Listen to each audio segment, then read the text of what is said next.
안녕하세요. 오늘은 딱 20분 투자해서 5월 세금 신고 완벽하게 끝내드리겠습니다. 혹시 이런 생각 해보신 적 있으세요? 유튜브나 블로그, 쿠팡 파트너스로 돈 좀 버는데 나도 세금 신고해야 하나? 배달이나 대리운전 과외하면서 3.3% 떼고 받았는데 환급된다는 게 진짜야? 직장 다니면서 부업 수입이 있는데 나도 신고 대상인가? 종합소득세. 이름부터 무섭고 어디서부터 시작해야 할지 모르겠어. 네, 이 고민 전부 다 오늘 이 영상 하나로 해결됩니다. 저는 세무 업무를 20년 넘게 해온 세무사입니다. 오늘은 복잡한 세금 용어 다 빼고요. 딱 여러분이 알아야 할 것만 아주 쉽게 말씀드릴게요. 끝까지 보시면 오늘 바로 혼자서 신고하실 수 있습니다. 자, 시작합니다. 오늘 영상은 총 5파트로 구성했습니다. 첫 번째, 종합소득세가 뭔지, 나는 신고 대상인지 확인합니다. 두 번째, 올해 2025년에 바뀐 핵심 내용 알려드리고요. 세 번째, 가장 쉬운 신고 방법인 모두 체험 서비스 실전으로 알려드립니다. 네 번째, 놓치면 수십만 원 손해보는 공제 항목 정리해드리고요. 다섯 번째, 절대 하면 안 되는 실수와 최종 체크리스트로 마무리합니다. 그럼 바로 첫 번째 파트 시작할게요. 자, 아주 쉽게 설명할게요. 여러분이 1년 동안 돈을 버셨죠? 그 돈을 국세청에 솔직하게 신고하고 세금을 얼마 내지 최종 정산하는 것. 그게 바로 종합소득세입니다. 직장인분들은 이런 생각 하실 수 있어요. 연말정산 하면 되는 거 아닌가? 왜 또 신고해야 하지? 연말정산은요, 직장에서 받은 월급에 대한 세금 정산입니다. 종합소득세는 그 월급 외에 부업이나 프리랜서 수입까지 다 합쳐서 정산하는 거예요. 그래서 부업 수입이 있는 직장인은 연말정산 따로, 종합소득세 따로 신고해야 합니다. 그럼 세금을 2번 내는 건 아닌가 걱정되시죠? 이미 낸 세금은 다 반영되니까 이중으로 내는 건 절대 아닙니다. 오히려 공제를 잘 챙기면 돌려받을 수도 있어요. 가장 많이 받는 질문이 바로 이겁니다.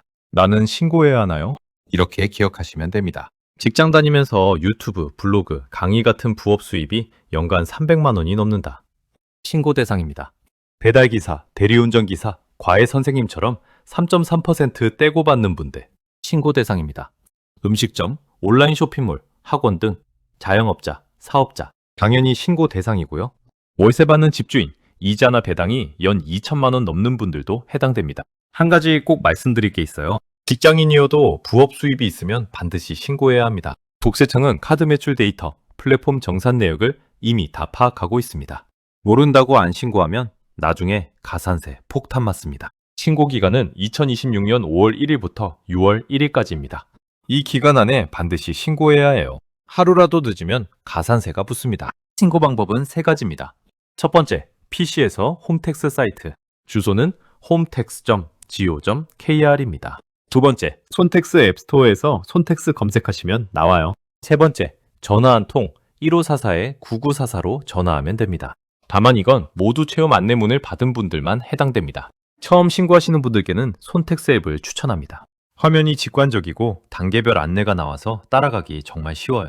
올해 가장 크게 바뀐 점부터 말씀드릴게요. 올해 무려 1333만 명에게 국세청이 신고서를 먼저 만들어서 보내줍니다. 이게 바로 모두 체험 서비스예요. 국세청이 이미 여러분의 소득과 공제 정보를 다 갖고 있잖아요. 그걸로 신고서를 미리 완성해서 이대로 신고하시면 됩니다 하고 보내주는 겁니다.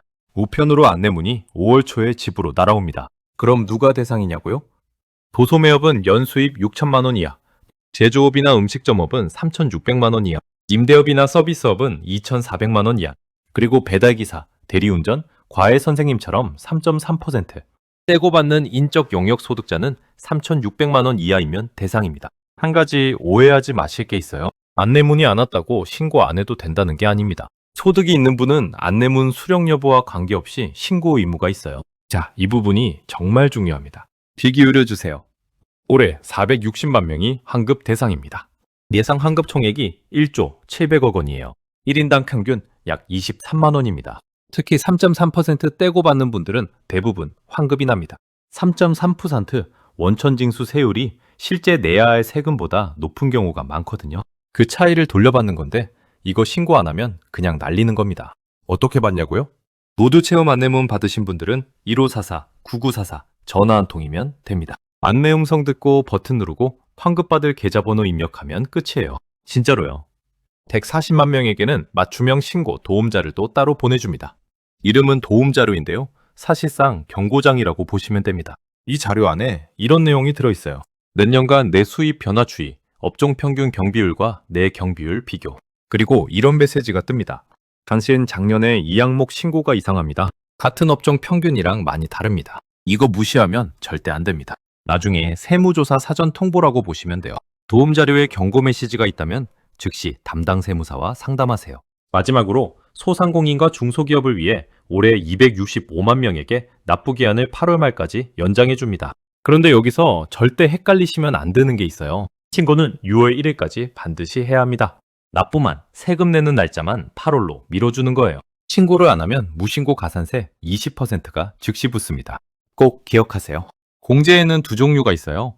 소득공제와 세액공제입니다. 어렵지 않아요. 이렇게 기억하시면 됩니다. 소득공제는 세금을 계산하기 전에 소득에서 먼저 빼주는 거예요. 세액공제는 계산된 세금에서 직접 빼주는 겁니다. 비유로 설명하면요. 소득공제는 밥 양을 줄이는 것, 세액공제는 밥값 청구서에서 직접 할인받는 것. 둘 다 세금을 줄여주는데 세액공제가 더 직접적입니다.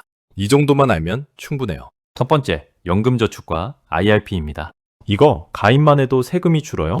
연금저축 또는 IRP에 돈을 넣으면 납입액의 최대 16.5%를 세액공제 받습니다. 연간 한도는 900만 원이에요. 예를 들어 1년에 900만 원 넣었다면 세금에서 최대 148만 5천 원이 돌아옵니다. 아직 연금저축 없는 분, 지금 가입해도 올해 납입분은 내년 5월 신고 때 공제받습니다. 두 번째, 부양가족 공제입니다. 소득이 없는 가족을 부양하고 있다면 1인당 150만 원씩 소득공제가 됩니다. 부모님, 배우자, 자녀 모두 해당이에요. 꼭 주의하실 게 있어요. 같은 가족을 두 명이 중복으로 공제 신청하면 가산세가 붙습니다. 부모님을 누가 공제 신청할지 가족끼리 미리 정해두세요. 세 번째, 의료비 공제입니다. 총 소득의 3%를 초과한 의료비에 대해 세액공제가 됩니다. 병원비뿐 아니라 안경, 콘택트 렌즈, 보청기, 한약도 포함돼요. 자영업자나 프리랜서 분들은 연말정산이 없어서 이 공제를 놓치는 경우가 많습니다. 꼭 챙기세요.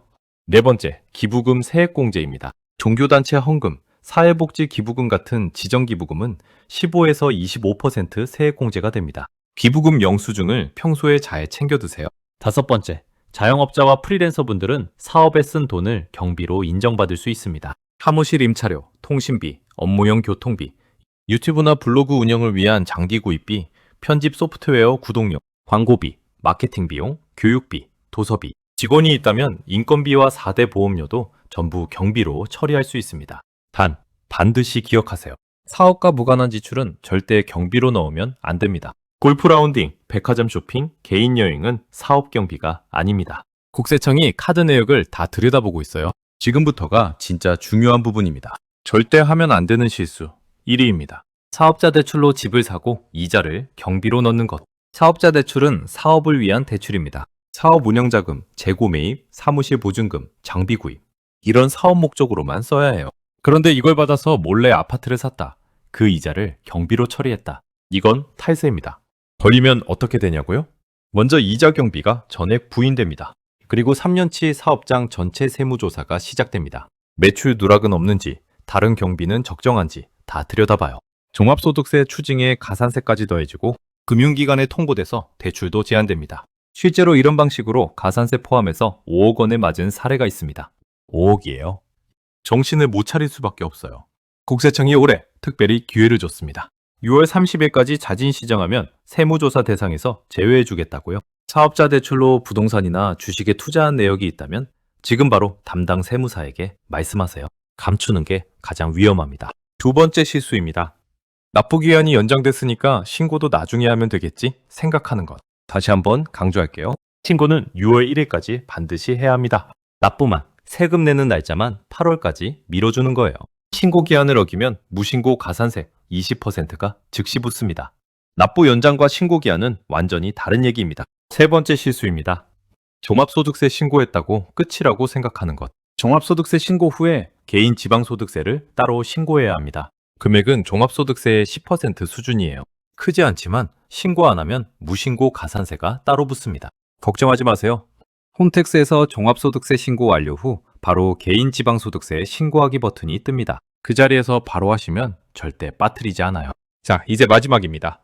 신고 전에 반드시 확인해야 할 7가지 체크리스트 알려드릴게요. 하나, 모두 채움 우편 안내문이 왔는지 확인하세요. 5월 초에 도착합니다. 둘, 환급 대상이라면 환급받을 계좌번호가 정확한지 확인하세요. 셋, 맞춤형 신고도움 자료를 받으셨다면 경고 메시지가 있는지 꼼꼼히 확인하세요. 넷, 사업자 대출이자를 경비로 처리한 게 있다면 지금 당장 점검하세요. 다섯, 부양가족, 연금저축, 의료비, 기부금 같은 공제 항목이 빠짐없이 반영됐는지 확인하세요. 여섯, 종합소득세 신고 후 개인 지방소득세 신고까지 완료했는지 확인하세요. 일곱, 납부 연장 대상이더라도 신고는 6월 1일까지 반드시 완료하세요. 이런 상황이라면 혼자 하지 말고 가까운 세무사를 찾아가세요. 사업 첫 해이거나 올해 손실이 났다면요. 장부를 작성해서 손실을 이월하면 나중에 사업이 잘 될 때 세금을 크게 줄일 수 있어요.